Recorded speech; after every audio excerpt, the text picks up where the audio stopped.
Okay, everybody, so this is my review of Dexter New Blood Episode 5, Runaway. So I want to make a disclaimer real quick about this. So as a person who gets screeners early for shows like this, we were sent the first 4 episodes like 2 months ago. So when you saw my reviews coming out weekly of episodes 1 through 4, those were recorded a while ago, right? So I actually haven't watched the show in a while because they told us then that episode 5 was going to come out the week of the show coming out. So it just arrived the screener about a week before the premiere that you saw just now. But it's always interesting because as a critic, you're like, okay, why are they holding that 5th episode? Usually it's because maybe they don't want something spoiled. That's a big turning point. And there's the other case where it's not as strong as the others and they don't want that being reviewed in the first batch when we give our season score. So I was curious about that. Now, I'm going to go with the latter, saying that it wasn't as strong as the others, and there's some serious problems in this episode, and I'm going to defend my case on why I think that. And what I want to say about this episode of television in particular is that I feel like when people comment on a show and they don't like it, or an episode of a show, or a movie, they always say things are contrived. I think that's overused and sometimes too harsh of a claim on shows, because that's going to happen in shows and movies a lot, no matter how you try to avoid it. But this was a case where this was insanely contrived, this episode. There were so many moments that felt artificial and forced in to have something happen that needed to happen. And it was criminal in a sense. So I will say here that I defend that argument that this was insanely contrived episode of television. And I'll point those moments out as we go through the episode. So we'll break it down. I'll try to be as fair as possible about it. You know, this opening here with Dexter and Deb, it's interesting because she's like, Dexter's like, maybe Harrison came to me so I can guide him. So he's reflecting on that, right? But what is interesting about this episode is it kind of, to me, is giving me a gut feeling that we're developing really this actual feelings Dexter does have for his son, because he's feeling emotion about him and wanting vengeance for him in this episode. And this love he actually does have for Harrison, that he can feel this. And it's a theme brought up when Deb even says to him, you know, this isn't about the code or, you know, controlling urges. This is about vengeance here. So when we had debates in previous episodes, I saw a commenter saying that he's full-on serial killer and that the code is just there to guide him, but he's not someone who's a vigilante. I still think he's more complicated than that, but now we can confirm where he's at now in the show. Yes, he's now doing this out of vengeance, which maybe some people won't like that turn they're going with, but I think it makes sense. But what I feel from my gut of watching where they're going with this is that they're actually going to go a more Breaking Bad end here, and root for this show. That, you know, spoilers, if you haven't seen Breaking Bad, leave now, because I'm going to talk about the end of Breaking Bad, but basically that I feel like they are wrapping now Dexter's story, and that we're going to end what's happened with Michael C. Hall, and that they want to fulfill a better ending than the previous ending of the show, and that would be maybe going the Breaking Bad route where Dexter gets his comeuppings here, and he does it in an honorable way, that he's going to, you know, take the fall for Harrison. And I think they're also setting up, the way they wrote this episode to me is that Harrison is going to be not what we think he is, that he's not a monster, and that it's all a red herring and it's just a tease, and that it's going to be some kind of turn that Harrison is actually more normal than we think. That's where I'm feeling now at this point. But going into the episode, number one, on the original screeners we got, they didn't have this thing where at the beginning of the episode they show you like this quick effect of scenes that are going to come up in the episode. It's like what they do, which I hate trailers do now, where there's a trailer for the trailer. It's like a trailer for the episode inside the episode. I hate that. It takes me out of the story. They didn't do that in the first 4 screeners. I don't know if they've been doing it for the show in general, but they had it in this episode, and I hated it. But maybe that's been happening all season. I'm not actually sure, so let me know. I'd be interested to hear that. But there's another issue here, is that I didn't see the trailer for episode 5, so people were telling me, oh no, Kurt's definitely the killer, because we see in the trailer he has Chloe in that same room, so it's confirmed here that he is the killer.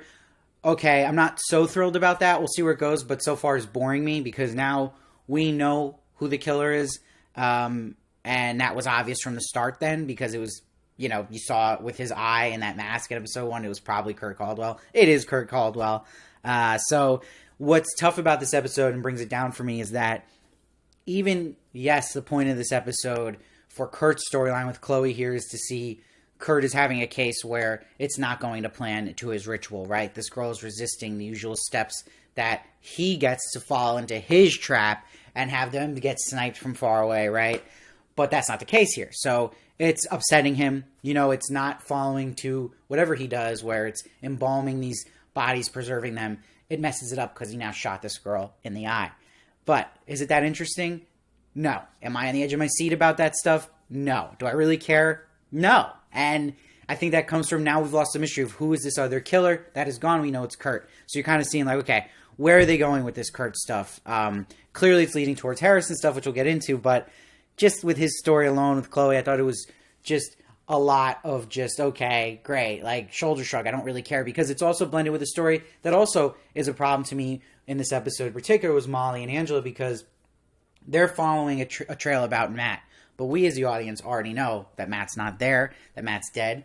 So there is a problem the show has run into where you have two storylines in this episode that were ahead of the characters. And you always have to be careful when you're writing a story where the audience is like way ahead of the characters because now we're sitting there waiting for them to catch up. So I'm sitting there like, okay, I'm just waiting for Angela to put the pieces together that I already know. So I can't sit there in her shoes and relate and feel like the suspense and mystery and figuring out the case. No, it's like I'm waiting for her to catch up to me, which is never something you really want to be put into. There's a problem too. I thought it was bizarre. You know, we're talking about contrived things that, you know, Chloe just happens to find a giant piece of glass, I guess, under the pillow in that room. I don't know if that's from the first girl leaving there, but either way, if it was or wasn't, like, he would have cleaned the bed. He would have saw that there's clearly this weapon-like item under the pillow. That was ridiculous to me. And I also want to make a point, too, about the character of Angela. I love this actress, actually, Julia Jones. I think she's really good. But it's just this weird thought I have in my head. I have to put it out somewhere that she reminds me of Marsha Brady's character in the Brady Bunch spoof film played by Christine Taylor. I don't know if it's the facial expressions or the exact haircut. It's a very bizarre connection I have in my head, and I have to get that out. And I'm wondering if anyone else is feeling that. Sure, Jan. But where there's another issue here in this episode, I'm stacking on a lot of problems, is I was worried, I said in my earlier reviews about, you know, when you go into a teen story, you got to be really careful because you can get eye rolls happening quick with dumb teens. And they leaned into it here, which was, okay, that fear is realized now. And it was going away from it, keeping the Harrison story interesting, but a lot of cringe happening here with Harrison because when, you know, I like the story they got going with Dexter and Harrison, right? That, you know, it's kind of showing us, like I'm saying, my gut's telling me Harrison is not the bad guy because he's saying he's upset his father is calling him a liar when he knows his father's the liar. But, you know, when they pick him up, right, the first thing, that's just these doofy teens and it's a kill list party. And now we see, okay, that's what Audrey has decided to do with the kill list she found, you know, from her mom, which was just silly to me. I mean, no one's taken seriously these teens are partying about him saving their lives when this is something that would be pretty traumatic for them to even just address. And they're like, oh, everyone's alive here because of you. And he's like this hero at the party, right? Where I thought it was getting ridiculous is this blonde just going to kiss him and says, hey, hero, you saved my life. I was like, oh, my God. And then she's like, oh, and there's one rule of this party, no phones. But they put them all in this phone jar that's totally accessible. And anyone could steal, which I thought was just silly, too. But she's like, what happens here stays here.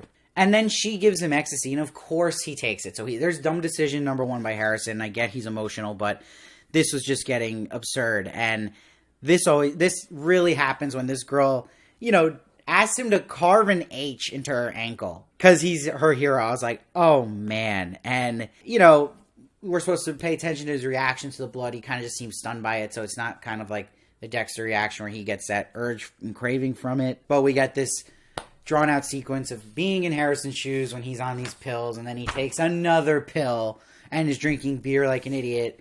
And he takes an Oxy, which we'll find out is actually fentanyl. And this is where I'm talking about a lot of contrived stuff where maybe you can get away with one or two in an episode, but adding to it is when he says to Audrey, my dad doesn't believe me, he thinks I'm a liar. You know, he's the liar, his real name isn't Jim Lindsay, you know. And it was like, oh God, like, here we go. And again, just even little things I thought were contrived. Like, in my notes here, I have Dexter goes to the pub, right? And the whole purpose of Tess, the bartender in this scene, is to suggest Harrison to go to a therapist, which is something pretty extreme to just say right away at the top of a conversation about the guy everyone's looking at as a hero in the town.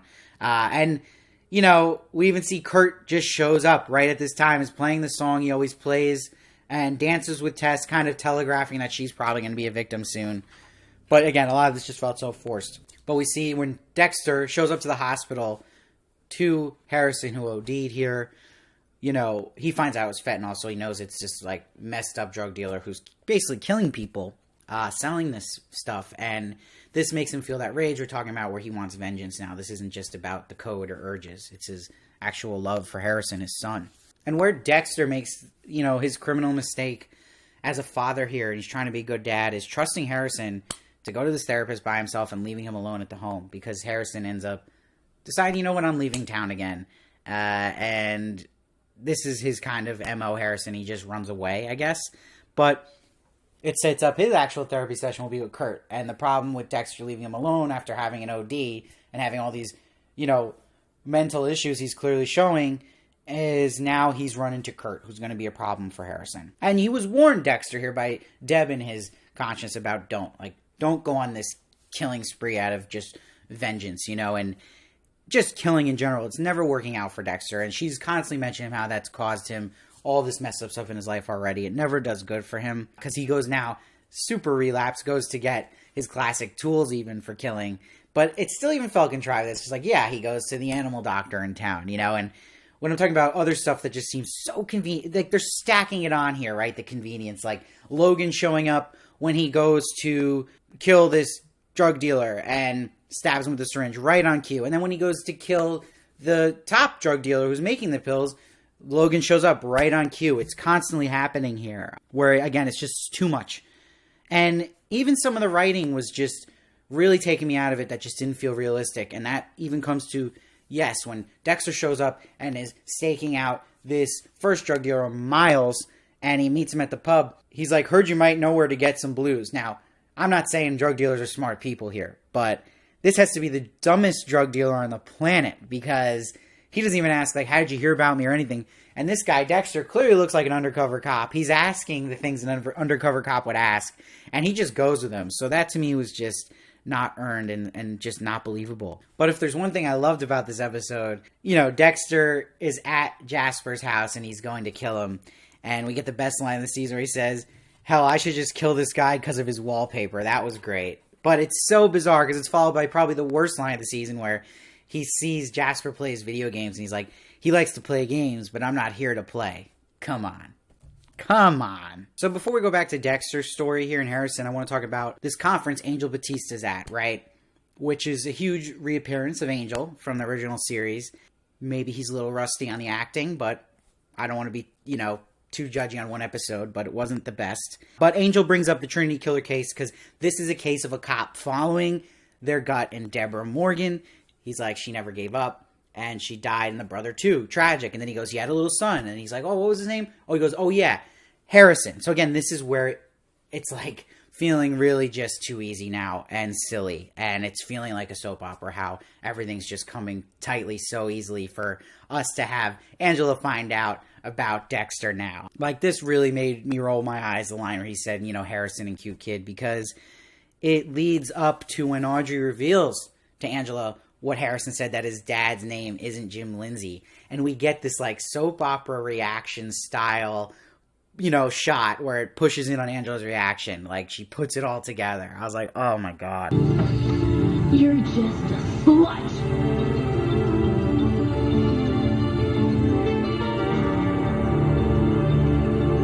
And yeah, you're seeing now she probably just went to the office, looked up Deborah Morgan's name to connect it to Harrison, and see it's now Dexter Morgan in the obituary.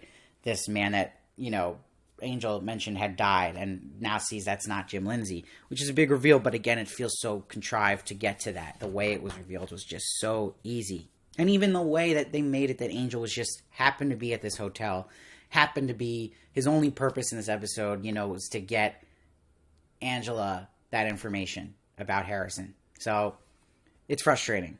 I thought they would have been a little more creative about Angel being put into the show and how Angela would figure this all out about Dexter. What I did like, though, in this episode was some of the suspense here that was made with Dexter in these scenes with Jasper on the table, that he's still sloppy Dexter, and why I feel like, again, he's going to have his comeuppance at the end of this show, and he's just going to take the fall because he's not thinking as clearly. He's thinking more emotional when it comes to Harrison. And see, he has to have Jasper OD here to cover up that he was about to kill him his way that he wanted to. But he's like, I have to make sacrifices as a parent. Don't get to always do things the way we want, but make these small sacrifices for the good of our children. After all, if we can't do that, we don't deserve to be parents. I like this writing here. I like what they're doing with him trying to be a good dad as a serial killer. It's interesting. But we see that, on the other side of things, Kurt is pulling up to Harrison, and this is bad news, and we know Kurt has had Harrison and Dex on his radar, and it's more of Harrison leading him to Dex, who he's suspicious of. Like, he had this drone he gave Harrison, which is definitely going to come back. But, there's a reason Kurt is there meeting with Harrison. He's on to them. Not really. Harrison doesn't really do anything in that department with Matt, but he's clearly out for Dexter. I'm going to give a shout out to one of my favorite subscribers and commenters who's been with me for the longest time. Subversively Surreal. Because she mentioned about Harrison's eating. That was pretty much torture listening to it last episode, and I thought that while I was watching, so props, because I totally agree. And we got that at full force in this diner scene. Man, it's like, I just feel like the character of Harrison, he's eating like it's the first time he's ever had a plate of food like in his life. It's intense. It's that chewing is brutal. Lay off me, I'm starving! But Harrison did get a therapy session here from Kurt. Kind of is the reason he's staying in town now. So we'll see where this goes, but I was really disappointed in this episode. I'm going to give it a 5.9. It's not a lower score, even though I'm complaining a lot about things I didn't like, because I did think there was good moments with Dexter and his story as being a dad, and there was suspense here with the moments with him killing Jasper. But everything else was problematic to me, and I hope it can get back on its feet the next episode. Maybe you feel completely different. This is what happens with shows like this, right? And that's why we debate. But this is how I felt. I don't want to feel this way. I want to love this show, and I usually do. But this was just really not good to me. But let me know what you thought down below. I love to hear your thoughts. I read every comment. I try to respond as many as I can. Please make sure to subscribe so you don't miss one of my reviews of Dexter. I'm also doing The Wheel of Time. I also do celebrity interviews. You're going to want to check that out. And please follow me at Steve Varley Show on Twitter and Instagram for more of me. And I'll see you next time.